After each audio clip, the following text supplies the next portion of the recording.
Hello ಗೆಳೆಯರೇ, welcome back to Suma dot Chummi. So ನಾನೀಗ ಹೊರಟಿದ್ದೀನಿ. ಸೊ ನಮ್ಮ ಮನೆ ಫೋರ್ಟಿಗೆ ಕೆಳಗಡೆ ಸೊ ನೇಚರ್ ಎಕ್ಸ್ಪ್ಲೋರ್ ಮಾಡೋಕ್ಕೆ, ಮಾರ್ನಿಂಗ್ ವ್ಯೂ ಎಕ್ಸ್ಪ್ಲೋರ್ ಮಾಡೋಕ್ಕೆ. ಸೊ ನೇಚರ್ ಅನ್ನೋದು ಒಂದು ದೊಡ್ಡ ಗಿಫ್ಟು, ಗಾಡ್ ಕೊಟ್ಟಿರೋಂಥ ಒಂದು ದೊಡ್ಡ ಗಿಫ್ಟು. ಸೊ ನೇಚರ್ ಎಕ್ಸ್ಪ್ಲೋರ್ ಮಾಡೋಣ ಅಂತ ನಾನು ಇವಾಗ ಬಂದಿದ್ದೀನಿ. ಇಲ್ಲಿ ನಾನು ಏನು ಹೇಳೋಕ್ಕೆ ಇಷ್ಟಪಡ್ತೀನಿ ಅಂದರೆ, ನಮ್ಮ ಅಮ್ಮನಿಗೆ ಗಾರ್ಡನಿಂಗ್ ಅಂದರೆ ತುಂಬಾ ಇಷ್ಟ. ಸೊ ಗಾರ್ಡನಿಂಗ್ ಮಾಡ್ತಾ ಅವ್ರ ಲೈಫಲ್ಲಿ ಒಂದು ಹ್ಯಾಬಿಟ್ ಕ್ರಿಯೇಟ್ ಮಾಡಿಕೊಂಡು ಅವರೊಂದು ಮನೇನ ಮೇಂಟೈನ್ ಮಾಡ್ತಾ ಇರ್ತಾರೆ. ನಮ್ಮ ಅಮ್ಮನಿಗೆ ಗಾರ್ಡನಿಂಗ್ ಅಂದರೆ ತುಂಬ ಇಷ್ಟ. ನೋಡಿ, ನೇಚರ್ ಯಾರಿಗಿಷ್ಟ ಇಲ್ಲ ಹೇಳಿ, ಎಲ್ಲರಿಗೂ ಇಷ್ಟ. ಅಂದರೆ ವನದೇವಿ ತಾಯಿ ನಮಗೆಲ್ಲ, ಅವಳ ಮಡಿಲಲ್ಲಿ ಬಾಳೋರು ನಾವೆಲ್ಲ ಅಂತ ಒಂದು ಹಳೆ ಫಿಲಮ್ ಸಾಂಗ್ ಕೇಳಿದ್ದೀರಾ ಅಂತ ಅನ್ಕೋತೀನಿ.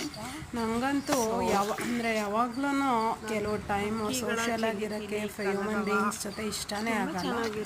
ನೇಚರ್ ಜೊತೆ ಕಾಲ ಕಳಿಬೇಕು. ಅಲ್ಲಿ ಹಕ್ಕಿಗಳ ಚಿಲಿಪಿಲಿ, ಮತ್ತು ಕೋಗಿಲೆ ಧ್ವನಿ, ಮತ್ತು ಇನ್ನು ತುಂಬ ಡಿಫೈನ್ ಮಾಡ್ತಾ ಹೋಗಿದ್ರೆ ನೇಚರ್, ಕವಿಗಳ ವಾಣಿಗಳೆಲ್ಲ ನೆನಪಿಗೆ ಬರುತ್ತೆ. ರಾಜ್ಕುಮಾರ್ ಅವರ ಹಸುರಿನ ಕಲ್ಮಶಗಳು, ಇಂಪ್ಯೂರಿಟೀಸ್ ಎಲ್ಲ ಹಸುರಿನ ಬನಸಿರಿಗೆ ಒಲಿದು ಕ್ವಾಲಿಟೀಸ್ ಇದೆ. ಆಮೇಲೆ ನೇಚರಲ್ಲಿ ಹುಷಾರಾಗೂ ಇರಬೇಕು. ಹಸುರಿನ ಬನಸಿರಿ, ರಾಜ್ಕುಮಾರ್ ಅವ್ರದ್ದು ಒಂದು ಸಾಂಗ್ ನೆನಪಿಗೆ ಬರುತ್ತೆ. ಹಸುರಿನ ಬನಸಿರಿಗೆ ಒಲಿದು ಸೌಂದರ್ಯ ಸರಸ್ವತಿ ಧರೆಗಿಳಿದು ಚೆಲುವಿನ ಬಲೆಯ ಬೀಸಿದಳು, ಈ ಗಂಧದ ಗುಡಿಯಲ್ಲಿ ನೆಲೆಸಿದಳು. ಅಂದರೆ ಲ್ಯಾಂಡ್ಗೆ ಮತ್ತು ನೇಚರ್ಗೆ ನಾವೇನೇ ಕೊಟ್ಟರು ಅದು ನಮಗೆ ಡಬಲ್ ಮಾಡ್ತಾ ಕೊಡುತ್ತೆ. ಸೊ ಅದಕ್ಕೆ ನೇಚರ್ನ ನೇಚರ್ ಗಾಡೆಸಸ್ ಆ್ಯಂಡ್ ಅಂದರೆ ಅರ್ಥನ ತುಂಬ ಪೇಷನ್ಸ್ ಆ್ಯಂಡ್ ಅಂದರೆ ಕ್ಷಮೆಯ ಧರಿತ್ರಿ ಅಂತ.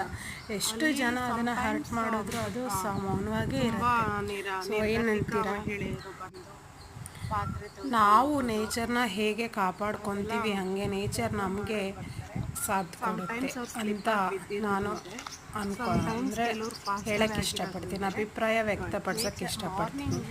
ನೇಚರಿಂದ ನಮಗೆ ಗಿಫ್ಟ್ಗಳೇ ಜಾಸ್ತಿ, ಏನಂತೀರ? ಇದು ಹೇಳ್ತಾ ಇವತ್ತು ನಾನು ನನ್ನ ಬ್ಲಾಗ್ನ ಮುಗಿಸ್ತಾ ಇದ್ದೀನಿ. ಇಷ್ಟ ಆದರೆ ಲೈಕ್ ಮಾಡಿ, ಕಮೆಂಟ್ ಮಾಡಿ, ಸಬ್ಸ್ಕ್ರೈಬ್ ಮಾಡಿ. Thank you.